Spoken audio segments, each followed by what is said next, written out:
মেয়েদের নিজস্ব কোনো চুলের ঘ্রাণ নেই, যেটা থাকে সেটা শ্যাম্পুর স্মেল। ঘুমালে সব মেয়েকে সুন্দর লাগে, এটা কিছু ছেলেরা কেন বলে আমার জানা নেই। ঘুমালে সবারই মুখ তৈলাক্ত ফুলে থাকে, নিজের চেহারাই তখন নিজের ভালো লাগে না, এটাই বাস্তব।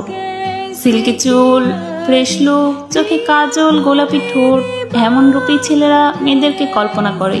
বাট ট্রাস্ট মি, বাস্তবে সবসময় এমন পরিপাটি হওয়ার সময় থাকে না, থাকলেও অতটা ইচ্ছে করে না। মেয়েদের শরীরে কোনো ফুলের বাগান না যে সুরভিতে স্মেল থাকবে। মেয়েদেরও ঘাম হয়, ঘেমে একাকার হতে হয়, ঘামে, ক্লান্তিতে, চিন্তায় মুখ কালো হয়ে যায়। পরিপাটি হয়ে হয়তো 3-4 ঘন্টা থাকা যায়, কিন্তু সবসময় মেয়েরা সাধারণভাবে থাকতেই পছন্দ করে। আপনারা কল্পনাতে সবসময় একটা পুতুলকে চিন্তা করেন, তারপর যখন বাস্তবে আর তাকে সেভাবে পান না, তখন আর তাকে ভালো লাগে না। সাধারণভাবে চিন্তা করুন যে যেমন, তাকে সেভাবেই ভালোবাসুন।